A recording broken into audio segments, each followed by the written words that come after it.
Today we'll start binomial theorem. Binomial theorem.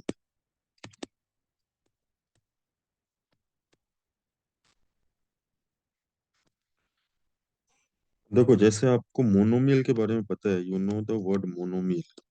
Monomial means what? Single term, like x, 3/2x, y का power 2, 3xy. ये सभी single terms हैं, तो इनको हम क्या बोलते हैं? मोनोमियल. लेकिन अगर मैं a+x लिखूं, या मैं x+y लिखूं, या मैं 2x+3y लिखूं, या मैं 2x² y+3y² z लिखूं, तो इन सभी टर्म्स में क्या खासियत है कि इसमें डबल डबल टर्म्स हैं. x+y, x and y, 2x+3y, 2x and 3y, 2x² y+3y² z, 2x² y and 3y² z. तो इसको हम लोग बोलते हैं बाइनोमियल. अगर मैंने लिखा x1+x2+x3, या मैंने लिखा x+y+z, या मैंने लिखा 2x+3y+4z, मैंने लिखा x² y+y y³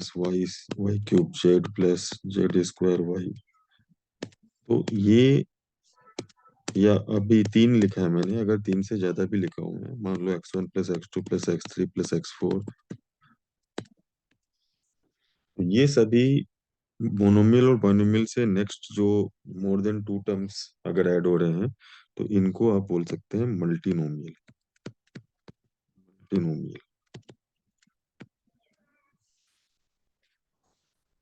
है ना.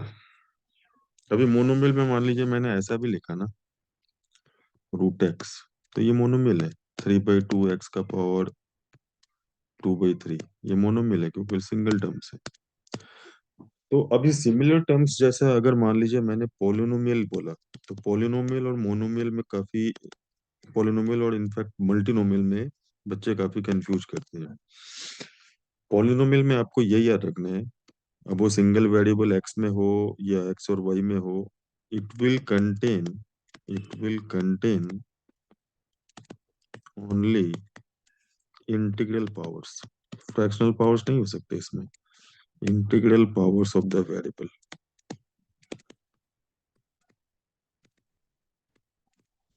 तो अगर आप सिंगल वेरिएबल x में अगर पॉलिनोमियल लिखेंगे, सपोज मैंने ऐसा लिखा px is equal to a+bx, ठीक है, ये पॉलिनोमियल है, लीनियर पॉलिनोमियल है. अगर मैंने लिखा px is equal to ax² + bx + c, ये भी पॉलिनोमियल है, डिग्री 2 का क्वाड्रेटिक पॉलिनोमियल बोल सकते हैं आप. मैंने px लिखा ax³ + bx² + cx + d, ये क्यूबिक पॉलिनोमियल है. सब में आप देख रहे हैं वेरिएबल का पावर इंटीग्रल है. अगर मैंने ऐसा लिखा ना, इंटीग्रल आप समझ रहे होंगे ना, 3, 2, 1, सभी इंटीग्रल है, यहाँ पे कुछ नहीं है तो x का पावर 0 है. लेकिन मैंने अगर ऐसा लिखा px is equal to ax का पावर 3/2 + bx + c, तो ये पॉलिनोमियल नहीं है. This is not a polynomial. Not a polynomial. क्यों पॉलिनोमियल नहीं है ये? इसलिए पॉलिनोमियल नहीं है क्योंकि इसका जो पावर है, a के साथ x का पावर जो है, ये 3/2 जो है ना, ये इंटीजर नहीं है, दिस इज फ्रैक्शन. मतलब ये i+f के फॉर्म में आ गया ना.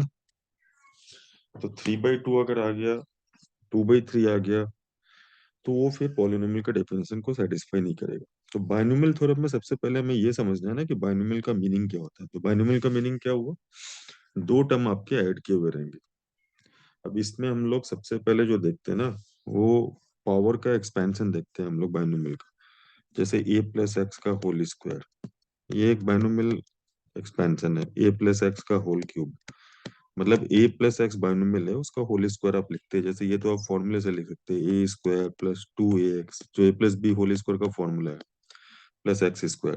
a+x³ को भी आप फॉर्मूले से लिख सकते हैं, 3a² x + 3ax² + x³. लेकिन कभी आपने सोचा है कि ए प्लस एक्स का पावर एन क्या होगा अगर एन नेचुरल नंबर है? अगर मैंने एन को नेचुरल नंबर ले लिया तो ए प्लस एक्स का पावर एन क्या होगा? तो ये आपको डिराइव करना पड़ेगा, और इसके लिए जो थ्योरम यूज होता है ना, उसी को हम बाइनोमियल थ्योरम बोलते हैं, मतलब ए प्लस एक्स का पावर एन का एक्सपेंशन। तो ये हम प्रूव करेंगे इसका एक्सपेंशन क्या होता है, इसलिए मैं अभी फिल इन द ब्लैंक्स छोड़ दे रहा हूँ, क्योंकि ये प्रूव करना काफी आसान है अगर आप एक चीज समझ लें कि नेक्स्ट जो चैप्टर है बाइनोमियल थ्योरम के बाद जो मैं आपको टीच करूंगा वो है परम्यूटेशन कॉम्बिनेशन। और परम्यूटेशन एंड कॉम्बिनेशन में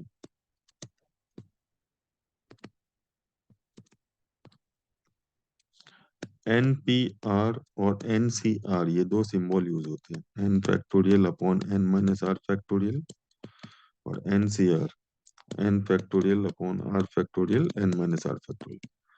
अभी मैं डिटेल में नहीं जाऊंगा, सिर्फ ये बता दे रहा हूँ कि ये एन पी आर अरेंजमेंट के लिए यूज होगा जब हम एन ऑब्जेक्ट्स में से आर ऑब्जेक्ट्स को अरेंज करेंगे, और एन सी आर सिलेक्शन के लिए यूज होगा। एन पी आर का मतलब होता है arrangement of R different objects out of N different objects, और एनसीआर का मतलब होता है selection selection of R different objects out of N different objects. अब ये डेफिनेशन मैंने इसलिए लिखा क्योंकि अभी हमें एनसीआर यूज करना पड़ेगा बाइनोमियल थ्योरम में। तो N factorial upon R factorial into N minus R factorial, मतलब डिनोमिनेटर में R factorial into N minus R factorial रहेगा और न्यूमरेटर में एन फैक्टोरियल। तो ये जो फॉर्मूला है एन फैक्टोरियल आप सबको पता होगा, एन फैक्टोरियल होता है N into N minus one into N minus two, ऐसा करके जाएगा ये 4 इंटू 3 इंटू 2 इंटू 1 लास्ट तक 1 तक जाएगा, है ना। जैसा फैक्टोरियल 5 लिखना है तो 5 into 4 into 3 into 2 into 1, factorial 4 लिखना है तो 4 इंटू 3 इंटू 2 इंटू 1, ये आपको पता होगा। जनरली फैक्टोरियल बच्चे स्कूल में पढ़ लेते हैं। तो एनसीआर का फॉर्मूला आपको अभी याद रखना है क्योंकि ये बाइनोमियल में यूज होगा, और बाद में हम एनपीआर एनसीआर डिटेल में पढ़ेंगे, परम्यूटेशन एंड कॉम्बिनेशन। अब देखते हैं इसको कैसे, इस थ्योरम को प्रूफ करेंगे ए प्लस एक्स का पावर एन को क्या रिजल्ट आएगा राइट हैंड साइड। तो आप पहले ऐसा करो, 2C0 2C1 और 2C2 की वैल्यू निकालो यूजिंग दिस फॉर्मूला एनसीआर वाला। जीरो फैक्टोरियल को हम 1 ले सकते हैं, जीरो फैक्टोरियल इज 1। ये भी आपको बाद में कॉन्सेप्चुअली एक्सप्लेन हो जाएगा परम्यूटेशन कॉम्बिनेशन चैप्टर में। हाँ, तो 2C0 की वैल्यू क्या आएगी? 2 factorial divided by zero factorial 2 factorial, तो ये कैंसिल होकर आ जाएगा 1। तो 2C0 हो गया 1। 2C1 क्या होगा? तो 2C1 2 फैक्टोरियल 1 फैक्टोरियल 1 फैक्टोरियल, तो ये आ जाएगा 2। 2C2 सिमिलरली 1 आ जाएगा। अब ये जो ए प्लस एक्स होल स्क्वायर का जो फॉर्मूला है ना, इसको मैं ऐसा लिखूंगा, 2C0 a⁻² - 2 को मैं लिखूंगा 2C1 a⁻² - 1 x⁻1, और एक्स स्क्वायर का कोएफिशिएंट 1 जो है उसको लिखूंगा 2C2। सिमिलरली 3C0, इसकी वैल्यू आप जब करेंगे फॉर्मूले से तो 1 आएगा।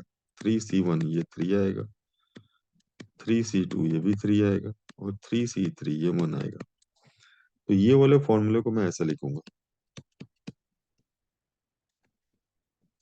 3C0 a⁻³ - 0, इसी को लिख रहा हूं मैं, बस मैं कोएफिशिएंट्स को एनसीआर के फॉर्म में लिख रहा हूँ। इस 3 को मैं लिखूंगा 3C1, इससे हमें एक पैटर्न मिलेगा 3 - 1 x⁻1। इसको मैं लिखूंगा ये वाले 3 को 3C2 a के ऊपर 3 - 2 x⁻², और जो लास्ट वाला है एक्स क्यूब को मैं लिखूंगा, x³ इंटू 1 है ना, तो ये आएगा 3C3 x³। अब ये दो पैटर्न काफी है आपके लिए अगर इसको गौर से देखें तो आप ये वाले फॉर्मूले को a प्लस एक्स का पावर n को आसानी से लिख सकते हैं। देखिए, पावर टू में फर्स्ट टर्म क्या था, 2c0 a के ऊपर 2 माइनस जीरो। पावर थ्री में क्या था, 3c0 a का पावर 3 माइनस जीरो। तो पावर n में ये आएगा nc0, इसको मैं रेड से लिखता हूँ, nc0 a to the power n minus zero. Second term बोलिए आप, 3c1 है, थ्री में जब पावर टू है तो 2c1 है, तो यहाँ पे क्या होगा, nc1। ए के ऊपर डिफरेंस है टू और वन का, थ्री और वन का, तो यहाँ पे क्या हो जाएगा, n माइनस वन। और x के ऊपर वन। देन 2c2, 3c2, तो यहाँ पे nc2, फिर a के ऊपर n माइनस टू, एक्स का पावर टू। और ऐसा चलते चलते बीच में अगर आप चाहें तो ऐसा लिख सकते हैं ncr, a के ऊपर n minus R, general term है ये, x के ऊपर r। और लास्ट में ये आएगा, बिल्कुल लास्ट में, ncn, x का पावर n, जैसा कि आप टू और थ्री वाले केस में देख सकते हैं। टू वाले केस में 2c2 एक्स स्क्वायर है, थ्री वाले केस में 3c3 एक्स क्यूब। तो ये इसका प्रूफ हो गया। एक तरीके से कॉम्पेरिजन से हम इसका पैटर्न सेट करते हैं। और भी इसके प्रूफ है, मैथमेटिकल इंडक्शन से भी हो सकता है, लेकिन ये ज्यादा आसान। अब इसमें कुछ वाइटल जो इन्फॉर्मेशन है वो मैं आपको बता दूं। वाइटल इन्फॉर्मेशन काफी काम आएगा। First information, number of terms. Number of terms जो है, आप इसको काउंट कर सकते हैं। पावर टू के केस में वन टू थ्री, थ्री था। पावर थ्री के केस में वन टू थ्री फोर, एक ज्यादा आएगा। तो n के केस में क्या होगा, n प्लस वन। अब वैसे भी देखो आप, ये जीरो से स्टार्ट हो रहा है और n तक जा रहा है, तो जीरो टू n जब भी आप काउंटिंग करोगे ना, n नहीं होता, ये n प्लस वन हो जाएगा। ठीक है, number of terms tn plus one. Second information जो है वो ये है कि इसको ना हम समीशन के फॉर्म में लिख सकते हैं। अगर हम ये जनरल टर्म को पकड़ लें, N C R A to the power n minus R X to the power r, ये जनरल पैटर्न है टर्म का। लेकिन गौर से देखो आप, अगर मैं समीशन लगा रहा हूँ तो मुझे r का मिनिमम और मैक्सिमम जो वैल्यू लिखना है वो देखना होगा गौर से। r स्टार्ट हो रहा है जीरो से और वो फाइनली जा रहा है n तक। तो जीरो से n जाएगा तभी तो n प्लस वन टर्म्स आएंगे। तो इतना बड़ा एक्सपेंशन याद नहीं रखकर आप केवल ये याद रखो कि a प्लस एक्स का power n is equal to summation N C R, A के ऊपर पावर n माइनस आर और x के ऊपर पावर r, और r को वेरी करा दो जीरो टू n। काफी है ये। And third, the most important one, इसका जनरल टर्म हम टी आर नहीं लिखकर टी आर प्लस वन लिखते हैं, क्योंकि ये थोड़ा सिमेट्रिक दिखता है। अगर आप टी आर लिखेंगे तो ये ऐसा दिखेगा, N C R minus one, A के ऊपर N minus R minus one, X के ऊपर आर माइनस वन। और अब टी आर प्लस वन लिखेंगे तो एन सी आर, ए के ऊपर एन माइनस आर, एक्स के ऊपर आर। ऑब्वियसली ये जनरल टर्म को ज्यादा सटीक रिप्रेजेंट कर रहा है। तो इस चैप्टर में concept T R plus one का है जनरल टर्म के लिए। और आपको याद रखना पड़ेगा कि आर जीरो से स्टार्ट होगा। तो आर जीरो से स्टार्ट होगा तो जीरो पे फर्स्ट टर्म मिलेगा, और फाइनली कहाँ तक जाएगा ये, zero to N. R zero to N very correct. तो ये जो तीन इंफॉर्मेशन है ना, ये अगर आप समझ ले तो आधा काम तो इस चैप्टर में ऐसे ही हो गया, क्योंकि आपको जनरल टर्म से बहुत सारे क्वेश्चंस रिलेटेड मिलेंगे। 50% क्वेश्चंस जनरल टर्म से ही रिलेटेड होते हैं।